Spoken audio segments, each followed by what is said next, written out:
What's up, guys? This is Chuck. I'm a reptile hobbyist. This is my gidgee skink terrarium behind me. I just want to make this quick video, talk a little bit about lighting for diurnal reptiles, so reptiles that are active during the daytime and their care requirements. I was in the market to upgrade one of my terrariums, terrarium for a Gillen's monitor, this week, and I was at the store, and one of the options for a front opening terrarium was a kit that claimed to be an essentials kit and included a couple of dome style bulbs, dome style fixtures like this fixture here, with a couple of bulbs. One was a basking bulb and a 100-watt basking bulb, and one was I think 24 or 25 watt CFL UVB bulb.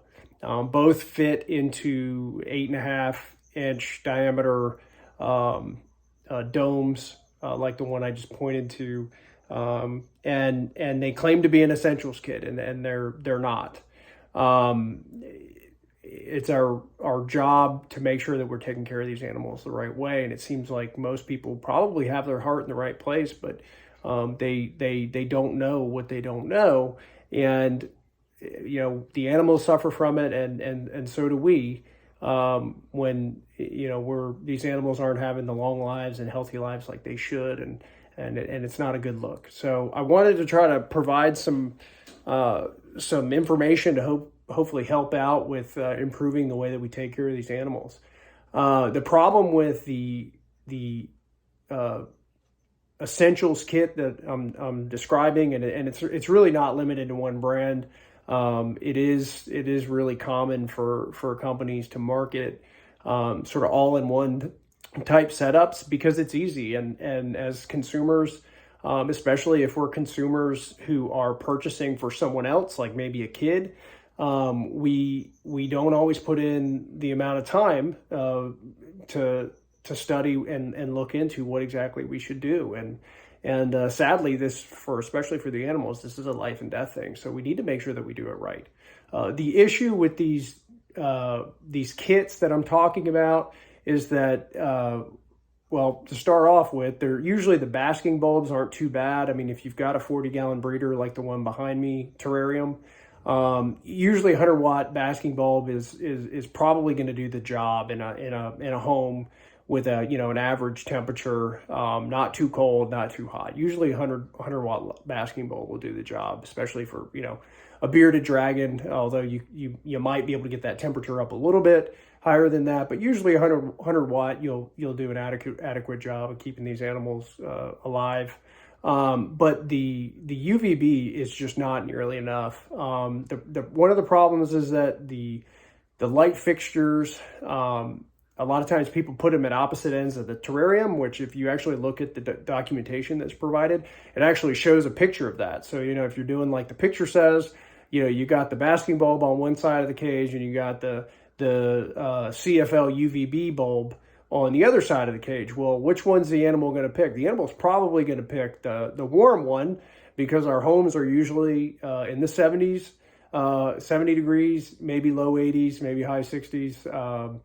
If your electric bill is really high, maybe even low 60s, or even during the winter, colder than that. But the animal is probably going to be under the basking area because they're desert animals and they like it hot. So if the UVB is at the other end of the terrarium, they're probably not going to spend a lot of time under it. And if you actually turn off the lights and the basking light and any other lights in the room, and you just look at how much of a beam you're getting from those CFL bulbs that go in the little tiny domes, you're probably not getting a lot of disbursement. So if the lights are at opposite end of the cage, you can have very little usable UVB actually getting picked up by the lizard, and that's what it's all about. It's not whether it's there, it's whether the lizard's getting any benefit from it. And even if you put the two fixtures next to each other, so you have the basking bulb and then right next to it. So if right next to it, I put the fixture with the little compact fluorescent light CFL UVB bulb, that's better, but it's still not going to give you a lot of overlap between the two bulbs, because those CFL bulbs just don't put out a really, really wide beam. at least when you compare to what the alternatives are, okay? And there's two alternatives to these little CFL UVB bulbs, okay? And there's actually another side of that too, which is longevity. So to talk about the alternatives to the CFL UVB bulbs, there's other options. There's lots of companies that make them. I happen to have two here because this is the kind I've purchased in the past, and this is what I have available. And I know people like looking at pictures. So one alternative to these little CFL UVB bulbs that I'm suggesting that you do not use are the Mercury Vapor bulb. Okay, these do two things. They provide a basking area, which is great, and they provide UVB, which is great, and they provide it in the same spot. So if I was using this fixture, okay, and I had a Mercury Vapor bulb, that means in that area that is lighted at the top of that little rock fixture there, that means the animal, when it's getting that basking area, it's also getting UVB. Great.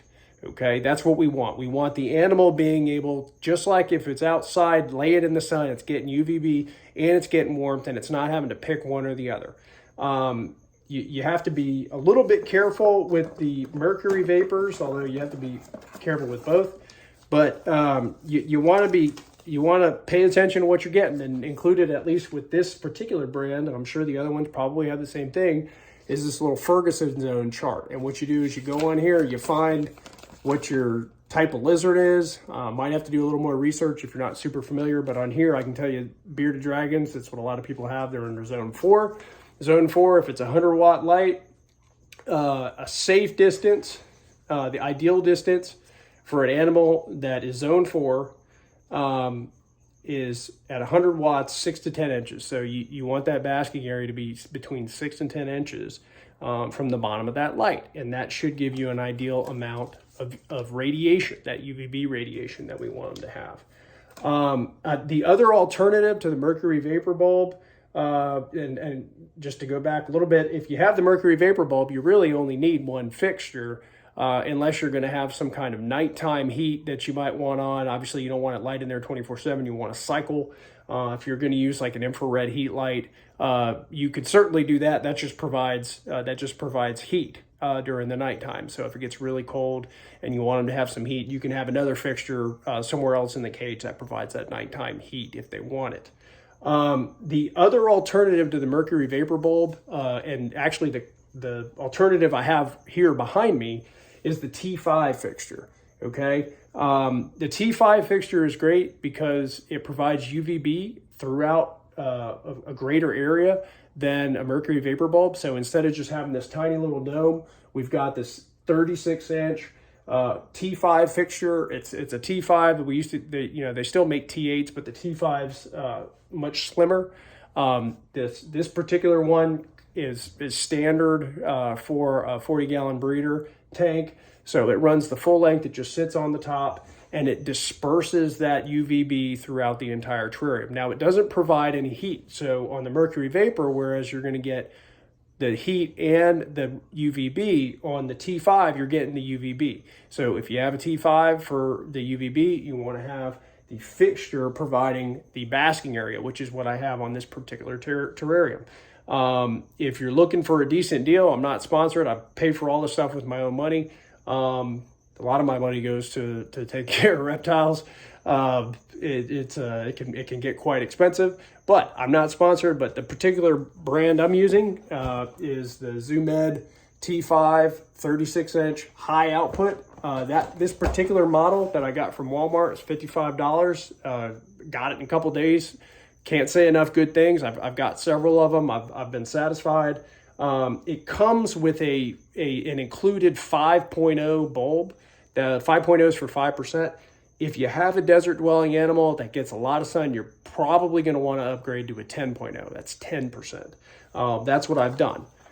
So, I'm not saying get rid of the 5.0. You might end up having some other critter that could use it. But if you've got like a bearded dragon or a gidgee skink or a Gillen's monitor, you can look up how much UVB they should be getting, and then get the appropriate lamp.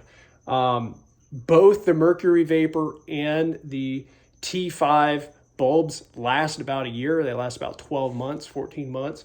There's actually a meter you can buy and specifically test how much UVB you're getting from any of these bulbs. They're kind of expensive. They're about $200. I don't have one. I've been going with the, what the manual says.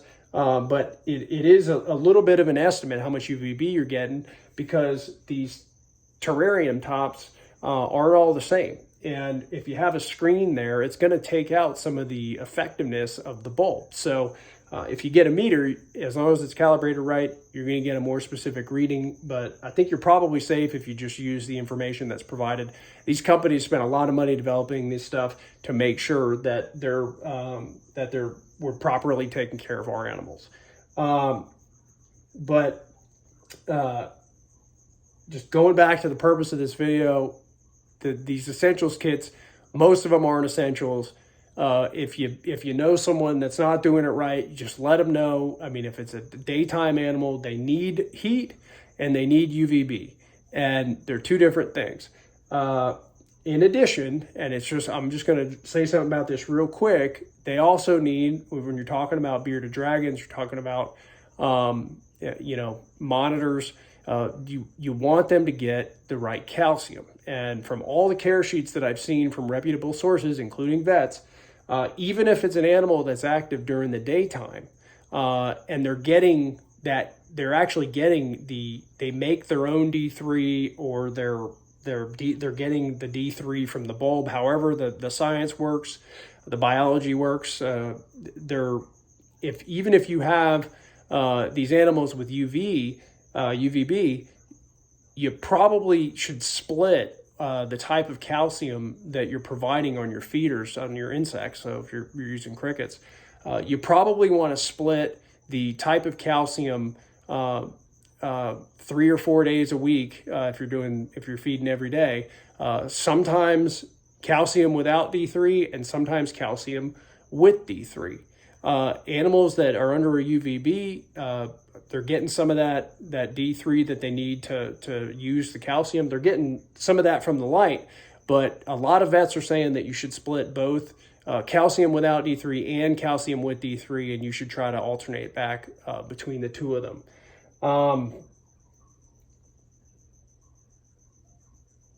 I think that's it. Thank you for your time. If you have any questions, comments, suggestions, just let me know. I'm available, and I'm here to help. Thank you.